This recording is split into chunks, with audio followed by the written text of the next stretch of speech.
बिस्मिल्लाहिर्रहमानिर्रहीम अस्सलाम वालेकुम। फ़िज़िक्स का आज हमने आखिरी चैप्टर करना है, चैप्टर नंबर 17, ठीक है।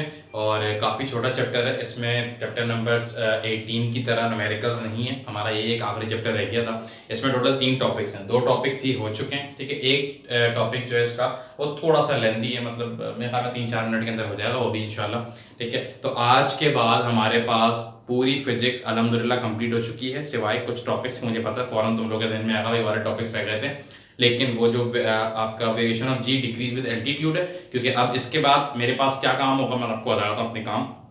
इसके बाद मेरे पास एक काम ये कि मैंने मॉडल पेपर को आपका मतलब वो करना है, अपलोड करना है, ठीक है। मॉडल पेपर को किस तरह अपलोड करना है, मैं सेक्शन ए मॉडल पेपर का यानी कि एमसीक्यूज अपलोड कर चुका हूँ, ठीक है। सेक्शन बी का मैं अलग से उसी मतलब मॉडल पेपर की मैंने एक अलग से प्लेलिस्ट बना दी है, उसी के अंदर मैं सेक्शन बी को अपलोड कर दूंगा एंड देन उसी के अंदर मैं सेक्शन सी को भी अपलोड कर दूंगा इंशाल्लाह, ठीक है। बहुत जल्दी कर दूंगा। इसके बाद अच्छा पहला काम वो भी मतलब वहां पे हो गया। आज इस वीडियो के साथ कोशिश करूंगा कि मैं एमसीक्यूज का अगला चैप्टर नंबर 5 तक काम कर दिया था एमसीक्यूज का, चैप्टर नंबर 6 को भी अपलोड कर दूंगा इंशाल्लाह विद आंसर्स की, ठीक है। अच्छा, ये 2 काम हो गए और उसके बाद फिर इंशाल्लाह यहाँ से निकलेंगे तो ईद के बाद एज सुन एज पॉसिबल मेरी पूरी कोशिश होगी कि थोड़ा सा फिर ऐसा सा मैथ की तरफ आ जाए। मुझे लगता है कि शायद हम कंप्लीट नहीं कर पाएंगे, लेकिन 2.7 और 2.8 को हम इंशाल्लाह शुरू करेंगे। 1 हमने चैप्टर कंप्लीट कर लिया था, 2.7 2.8 पर आएंगे, ठीक है। मॉडल पेपर जो सॉल्व होगा, मॉडल पेपर को सही से एक बार देख लेना, बिकॉज जिस साल मॉडल पेपर आता है, ये बात बड़ी मशहूर है कि उस साल मॉडल पेपर में से 30 या 40% पेपर लगता है, ठीक है। वैसे ही 85 मार्क्स का अगर पेपर है, ठीक है, मैट्रिक क्लास की बात कर रहा हूँ, 85 मार्क्स का पेपर है तो 44 तो एमसीक्यूज हो गए, यानी कि एक एमसीक्यू 2 नंबर का है, 22 एमसीक्यू आएंगे, 44 तो एमसीक्यूज हैं, बचे 41 मार्क्स, वो तुम्हारे पास पार्ट बी और पार्ट सी में होंगे, ठीक है। तो काफी अच्छी अपॉर्चुनिटी है मार्क्स लेने के लिए। पेपर का शेड्यूल वही है, क्योंकि सिंध गवर्नमेंट ने 15 जून तक के पेपर को डिसमिस किया है, मुअत्तल किया है, लेकिन 9 और मैट्रिक के पेपर वैसे ही 1 जुलाई से स्टार्ट होने थे। तुम्हारे पेपर में कोई रद्द बदल अभी तक नहीं आई है, अगर आएगी तो मैं इंशाल्लाह तुम लोगों को जरूर बताऊंगा, ठीक है। चैप्टर नंबर 17 है, उसका पहला सवाल यानी कि शुरू के 2 topics, define magnetic force and magnetic field, ठीक है। बहुत आसान सी बात है। What is magnetic force? The force with which magnet attracts other magnet. For example ये मैग्नेट है, मैग्नेटिक फोर्स क्या कहलाएगी? फॉर एग्जांपल ये मैग्नेट है, ठीक है। और इस मैग्नेट के मैं यहां पर अगर किसी स्टील को रखता हूं, ये मैग्नेट है हमारे पास ब्लैक कलर का, ठीक है। ये एक स्टील या लोहे की कोई भी कील है, उसको मैंने यहां पे रखा है, तो इसने इसको अट्रैक्ट नहीं किया, ठीक है। मैं थोड़ा सा करीब लाऊंगा, अभी अट्रैक्ट नहीं किया, लेकिन मैं जब यहां पर ले आऊंगा तो ये फौरन इसको अपनी तरफ खींच लेगा, और जो उसकी रेंज होगी, यानी कि जैसे ही ये जो आपके पास कील है ये इसकी रेंज के अंदर आई, तो ये फौरन इसको अपनी तरफ खींच लेगा। तो यही रेंज, यही ताकत, ये जो खींचने की होती है, ये कहलाती है मैग्नेटिक फोर्स। और व्हाट इज मैग्नेटिक फील्ड? ये जो खींचने की इसकी ताकत है, इस मैग्नेट ने इसको जिस ताकत की भाई जिस ताकत से खींचा है, ये कहलाता है मैग्नेटिक फोर्स। और ये जो दायरा है, यानी कि जिस दायरे के अंदर के जैसी आएगा वैसी इसको खींच लेगा, ये कहलाता है मैग्नेटिक फील्ड, ठीक है। ये 2 टॉपिक हैं। अब जो तीसरा टॉपिक है, आखिरी टॉपिक वही है, वो छोटी सी डेरिवेशन, उसको देख लो, थोड़ा समझ लो। वैसे वो इंपॉर्टेंट नहीं है, एक बात मैं आपको बता दूं कि वो डेरिवेशन इंपॉर्टेंट नहीं है, बिकॉज डेरिवेशन हमारे पास और ही बहुत सारी इंपॉर्टेंट है। इस डेरिवेशन को बस एक बार देख लो, ताकि ये रहे कि ये चीज हमसे मिस नहीं हुई, ठीक है। अल्लाह ना करे अगर आ गई, क्योंकि वैसे आती नहीं है कि चैप्टर ये जो चैप्टर है कि फर्स्ट ईयर के लिए बेसिकली आएगा नहीं, लेकिन फिर भी एक बार देख लो, ताकि अल्लाह ना करे अगर आ जाए और आपने नहीं किया वो, तो फिर आपके लिए प्रॉब्लम हो जाएगी, ठीक है जी। देखो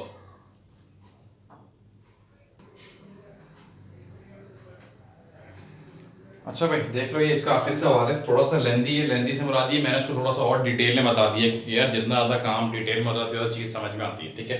सवाल क्या है, पहले सवाल को समझ लो। What do you know about the force on a current carrying conductor in uniform magnetic field? Uniform magnetic field के अंदर जो भी कंडक्टर लगा होता है, वो किस तरीके से फोर्स को कैरी करता है, क्या क्या चीज़ें उसके अंदर होती हैं। सबसे पहले जो हेडिंग डालोगे यूनिफॉर्म मैग्नेटिक फील्ड की, इसके भी एक और हेडिंग बाकी है, ठीक है। इस हेडिंग में तुमने क्या करना है, तुमने 4 पॉइंट लिखने, इनमें से कोई 1-2 पॉइंट आगे पीछे भी हो सकते हैं, और अगर कोई अल्लाह ना करे मिस हो जाए तो खैर है, लेकिन आखिरी पॉइंट को मिस ना करना, बस आखिरी पॉइंट लाजमी आखिरी जगह पर आना चाहिए। बाकी ये तीनों पॉइंट आपस में मिक्स भी हो सकते हैं, थोड़े बहुत इधर उधर इसकी फ्लक्चुएशन चल सकती है।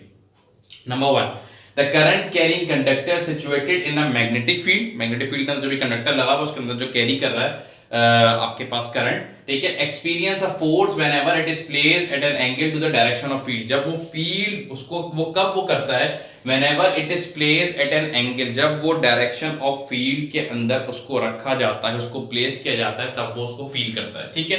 Number 2 point, the force is always directed perpendicular to the direction of current and to magnetic field. Force हमेशा हमेशा वो उसी डायरेक्शन में होती है परपेंडिकुलर जिस डायरेक्शन में करंट और मैग्नेटिक फील्ड होता है, ठीक है। The magnitude of force produce is proportional to current and field strength, जो मैग्नीट्यूड होती है वो जो प्रोड्यूस करती है वो हमेशा प्रोपोर्शनल होता है करंट के और फील्ड स्ट्रेंथ के। और नंबर लास्ट पॉइंट जो कि सबसे ज्यादा इंपॉर्टेंट है, the direction of force exerted on a current carrying wire in a magnetic field, ये जो पूरा काम हो रहा होता है हम इसको डिटरमाइन कैसे करते हैं, हम इसको जांचते कैसे हैं, इसको मेजर कैसे करते हैं, इसको मेजर करते हैं राइट हैंड रूल के जरिए। ये सबसे ज्यादा इंपॉर्टेंट पॉइंट इसका ये है कि तीनों पॉइंट की समरी आप इस आखिरी पॉइंट के अंदर लेकर आओगे, ठीक है। राइट हैंड रूल होता क्या है, फर्स्ट ईयर में जाकर तुमने बिल्कुल डिटेल में पढ़ना है, परेशान ना हो। यहां पर समझने के लिए बस ये समझ लो कि जो पूरा प्रोसेस होता है, यानी कि जो करंट जो कंडक्टर कैरी कर रहा होता है करंट, जो मैग्नेटिक फील्ड के अंदर लगा हुआ होता है, उसकी चीजों को हम मेजर करते हैं by using right hand rule, ठीक है। इसकी एक और डेफिनेशन है, वैसे उसको ना लिखें तब भी खैर है, लेकिन लिख लो यार तो अच्छी बात है, और थोड़ा सा मतलब व्यक्तिगत खुल के चीज वाज़ेह हो जाएगी, ठीक है।